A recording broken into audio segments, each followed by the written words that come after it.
So if you're tracking advanced analytics and expected points added for a kid who still needs help putting their shoulder pads on, you've absolutely lost the plot. You're absolutely missing what youth sports is about and what should be the most important thing for that kid. We're not tracking those things. This isn't college football, not even high school football.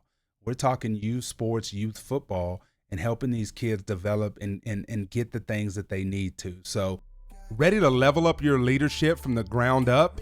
This is Lead from the Line. Here's your host, Coach Mac.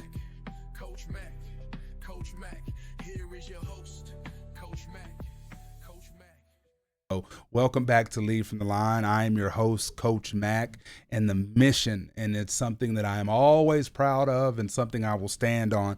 The mission of Lead from the Line is human first, athlete second, right? We have the opportunity to not only watch our kids perform and play at a high level and have fun and make memories and make friends and all those things, but at the end of the day, what happens when they are no longer playing sports? And so one of the things that I really have started to slow down and think about is, man, how fast is time moving? And so, you may look at your kid now and, man, they're 8 and they're playing sports and they're having the time of their life, but you're going to blink and you're going to wake up and that same kid's going to be graduating high school. And so you think you have time, but you don't have near as much time as you truly think you do. And so you've got to be willing to raise them to be a good human while playing the sports they love. And this is just something that's really stuck with me this week as I was thinking about it. I'm like, man, time is flying. My mom told me all the time growing up that, man, you need to enjoy things. Just take it one day at a time. And man, you don't want to grow up too fast. And as a kid who's playing sports and playing video games and running around with my friends, I didn't want to hear that stuff. But man, was she ever right? Like, time is flying. And then you throw kids in the mix and you're like, man, I remember when you were born. And then that same kid, again, like I said, is graduating high school before you know it. And so the time you think you have to help them develop is not as much as you truly think. And so we've got to make sure we are doing things the right way.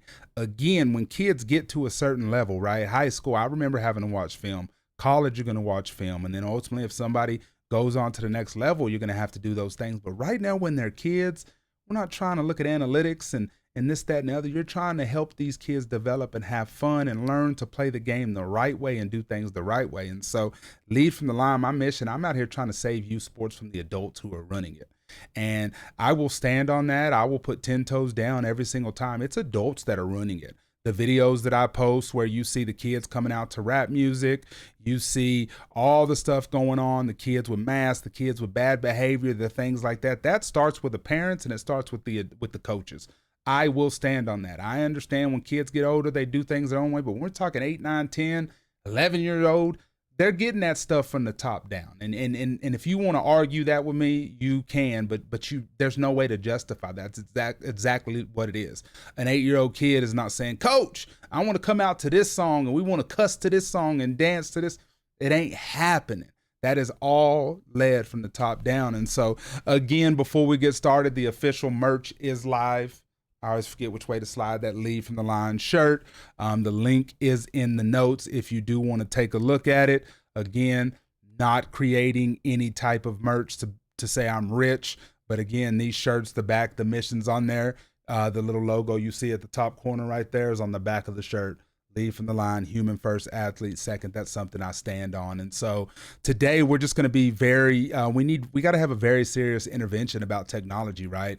iPads and the absolute absurdity of Pee-wee film, right? And this one's hard for me because the league we played in last year, every single one of our games was recorded and we were able to see film and we were able to analyze and break things down. And I love doing that, but I never looked at that as hey, I'm going to break this down to call a kid out, right?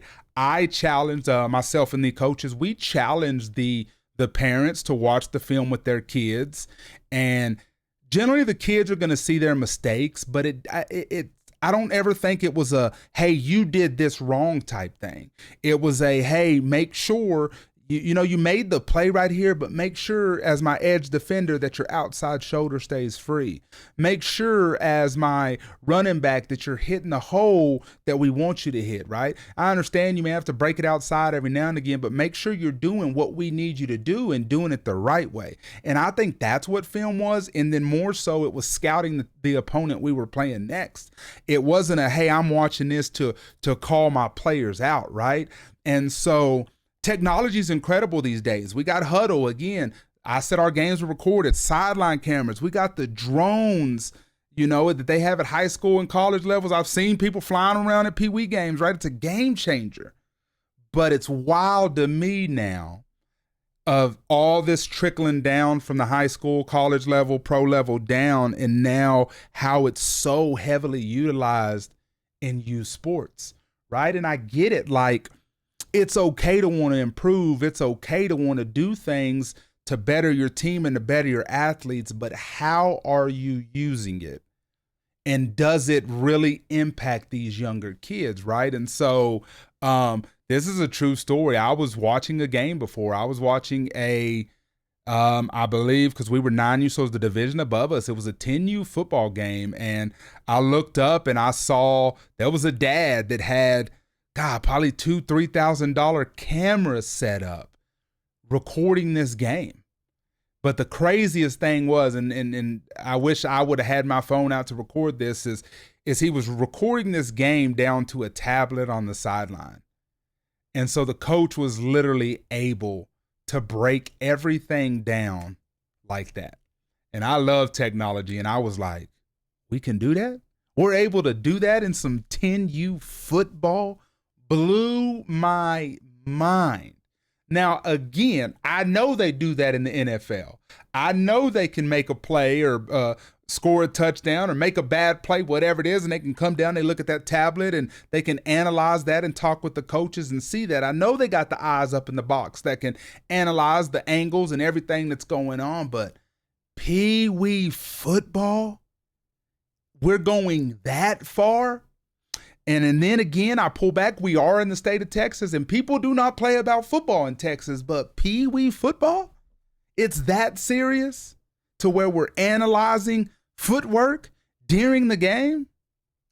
I don't know, right? And so I just think, and all this, the whole moral of this entire episode is I just think we got to be cautious of what we're putting on our kids.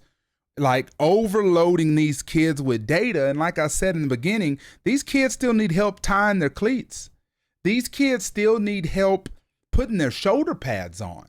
And it's like when you set a kid down and you force them to watch a high definition replay of every little micro mistake that they made in the game, you're creating this like paralysis by analysis. Right? These kids step onto the field the next week and they have that in their mind. They're not playing fast anymore. They're not relying on their athleticism. They're literally in their mind like, I got to do this. I have to do this. If I miss that tackle, I'm going to have to watch it on the iPad. If I step wrong, my dad's going to call that out. Everybody's going to see that. And so what you're doing in those situations is these kids are no longer reacting. Their natural instinct is being replaced by an anxiety. And if that's not something you truly believe in, Google anxiety in children. I think a lot of people think that the mental health and the things like that don't trickle down to kids. It's only adults that deal with it, or teenagers, or people that have experienced things, and it's not true, right? And I know you guys know that, but it's just like, my goodness, you're taking away the fun in the game if these kids are analyzed for everything they do. But again, like I said, I get it. I get wanting to be better, and I get wanting to improve, and we utilize the film like crazy. But again, it was never something that the coaches and I said, hey, we got to get on to Johnny for this.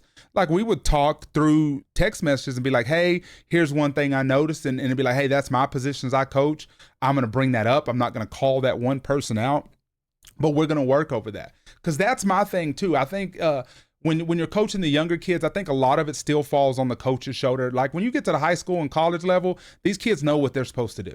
These kids know how they're supposed to do things. And so if an error is made, then it's easier to be like, go at that kid and call that kid out on what they've done. But at this younger level, you're still teaching, you're still implementing, you're still giving them new things each and every day and each and every week in practice to prepare for these games. But it's not that, hey, I gave you this, I need you to do it immediately and do it the right way. At the end of the day, they're 8 and they're 9, they're 10 years old, and they go to school during the week, and a lot of things go on, and then they have testing and everything like that, and they're kids. They're going to still make mistakes, and to make the mistake and then shove it in their face and say, here's what you did wrong, I do not think that's the right approach. I'm not saying don't film stuff for real, but use it the right way. Right? You can know that, again, I don't know why I always say little Johnny. You can know that little Johnny messed up, but when you're coaching, coach the entire group to practice the skill that little Johnny messed up on in the game. You see what I'm saying? So that little Johnny's not, dang, I'm the only one getting in trouble for this. And why did I mess up here? And oh my goodness, and this, that, and other. Do you see what I'm saying? Do you see the difference? And then I am completely aware of, as we move up the ladder in the age and we get older, that you don't get those same little deals anymore. Hey, you can't keep missing this, or you can't keep stepping wrong here when you're a senior in high school, when you're a junior in high school. Like, now you've done this, like we've seen this, we've watched the film this way. A little bit different there. I remember in high school getting called out for missing a block or doing something like that. But at that point, it was one of those ones of like, man, I didn't do that right. Was it because I was tired in the game and I didn't step right, or whatever it may be? Then I understand calling those out. But the 9-year-old, why are we calling the 9-year-old out for little things like that, right? And then the issue too is, so when a game basically becomes a research project, it ceases to be a game. I always say this, and I always ask my kids at practice, I said, hey, what is football? And at first they would be like, a sport? At first they didn't get it. I was like, hey, what is football? And then immediately after we've done it a little bit, they'd be like, it's a game. And I'm like, okay, so what are games? Games are supposed to be what? And they're like, games are supposed to be fun. So I'm like, that's what we're out here to do first and foremost, is to have fun. Now, I expect you to do this, that, and the other, but I want you to have fun doing it, right? And so sports at this age are wild. They should be wild. They should be chaotic. People bouncing all over the place, falling all over the place, stepping over each other's feet, running stuff the wrong direction. All that should still happen, right? I understand we can win and we can do all that, but these kids are still learning so much, right? And kids learn by doing, by feeling the flow of the game, right? Making that mistake and organically figuring out how to fix it on the next play. And I've told this story, and this will always be one of my favorite stories. In our Super Bowl, we had a kid miss an extra point after we scored a touchdown. I believe there was 2 minutes and 15 seconds left. We're winning 6-0 in the Super Bowl. It was a pretty good defensive battle. We had played the team multiple times. They're one of our biggest rivals. This kid immediately puts his hand down, or puts his head down in his hands, and was like, oh my gosh. And as he's walking off the field, getting ready to go out on defense, he's our kicker. He plays tight end for us, and he's one of our edge defenders. I got him, and I was like, listen, next play mentality, right? He was like, but I made a mistake. And I was like, but the mistake that you can make bigger than missing that extra point is letting it continue to mess with you, and you go out and you make a mistake on defense. And I was like, we need one stop. All we got to do is get them off the field. And he's like, well, if they score, their kicker doesn't miss. And I'm like, so don't let them score. Simple as that. And this same kid let that mistake pushed that mistake out of the way and went out and made a massive play. We get the stop. We win the Super Bowl. And so it's like, let kids make mistakes, but let them fix them, but not have to fix them because they've been pushed in their face of, you did this, you messed up. Why did you do this? That's terrible. You can't do it this way. That's not how anybody learns. You got to build their confidence, and you teach everyone the same. Now, if little Johnny continues to make the mistake over and over again, maybe you pull him to the side and you work on it separately, but you don't call him out in front of their teammates at a young age and kill their confidence early. When it gets higher up in the level, they're going to run into some coaches that are tough, and they're going to run into some tough situations, and they're going to be beat up. They're going to be beat down. And if you build them up now and let them know that they can handle those situations, it's not going to affect them, right? And so instead of like this, what we're doing is we're stripping the creativity out of the game because we want these kids to perform like robots. We want perfection for humans, right? We don't like, it's crazy. These humans, they don't even know how to do long division and multiplication and all the crazy stuff in algebra and all these things. And we're trying to give them analytics of if you step this way and do this at an angle. It doesn't work like that, right? And I see these kids trudging to the car after a win, right? Looking completely miserable because their dad has a stat sheet proving their completion percentage dropped by 4 points. Their dad had already filmed everything and is ready to get them in the car about missing 4 blocks. They won the game, the biggest game, or not even the biggest game. They got the win, but their dad is angry because they did this, that, and the other. Their mom is going to yell at them on the car ride home when instead it's like, my goodness, you won the game. You're fantastic, right? You're turning that weekend escape into a corporate performance review. It is what it is. And I stand on those kind of things, right? Let these kids play the game. Let these kids have fun. Let these kids make mistakes. But at the end of the day, too, it's not all about winning. But if you got the dub, you did something right. So then you use that next practice, work with your other coaches, work with the other parents, whatever it may be, to figure out how you fix that without killing that kid's confidence. A lot of the times, too, I think you got to realize is these kids know just like we do that they made a mistake. Again, the kid missing the field goal thought it was the biggest mistake that he had made, right? We've had kids miss tackles and throw their hands in the air. Kids drop passes and throw their hands in the air. And all it is like, man, next play mentality, because if you're caught up on what you did, you're not going to be fully locked in, and that's going to lead to another mistake. Right? And I don't even know if you call that a mistake, right? You just, hey, you didn't execute it the right way, right? Those are the words that can be used. Hey, you didn't make a mistake. Hey, you did not execute this the right way. A kid hears that, they may respond to that a little bit different than you made a mistake. And so, and I know, and this is the part, I done hit my mic, I'm messing stuff up, right? And so inevitably, I know that some of you are going to say, but Coach Mac, film study helps them learn. And that's fine. If you absolutely insist on using film for your youth team, you have to fundamentally, and I've already been teeing this up. I've already been teeing this up the whole episode. You have to fundamentally change how you use it. See what I did with this episode? All I was doing was just soft talking about the way to use film. Talking about the way to benefit your kids that you coach, right? So use film. I told you we used film, and I absolutely love the ability to use film. It's crazy. When I told people the league that I was in that our games were live streamed, now I know this is done in a lot of places, but people were like, what? And I'm like, yeah, live stream every single game. Then when we made it to the Super Bowl in a full high school stadium with announcers, that type of thing, live stream. I agree with it. I don't dislike it, but I don't like using it the wrong way. Not for youth kids. So again, another thing too, lead from the line. I'm talking human first, athlete second. I'm talking youth athletes. I'm talking these athletes that are still young, but it goes up to the high school athletes is where I'm talking. I'm thinking these kids can truly grow and develop and be the people they need to be. And so those are people I'm talking about. When they get into college and high school, man, I mean college and pros, I ain't talking about those people. They're going to do things they want to do. But the ones that we still can impact these young kids, those are the ones I'm talking about. And so don't use it to tear down mechanical flaws, right? Don't use it to break down or just cause any issues. Use that film to catch them doing something right. Show the whole team the clip of your right tackle sprinting 20 yards down the field to help the running back off the ground, right? Show the clip of your receiver blocking a corner 25 yards down into the sideline and setting him with his mama. Show those kind of clips.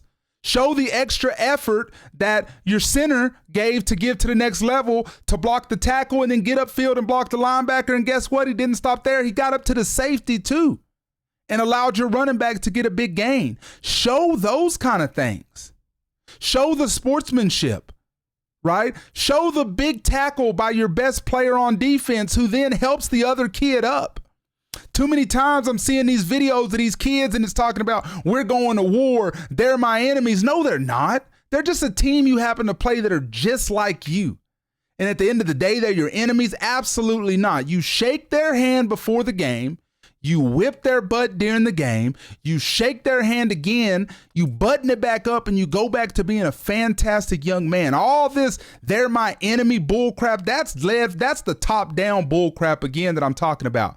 Coaches all week talk about they're our enemy. They're this. They're da. And I get it. I understand rivalries. I played in some rivalries in high school. I get it. I know how it is. I played rivalries in college too and seen how those were. I understand. But at the end of the day, they're humans playing the same sport you are. And all this they're my enemy crap for what?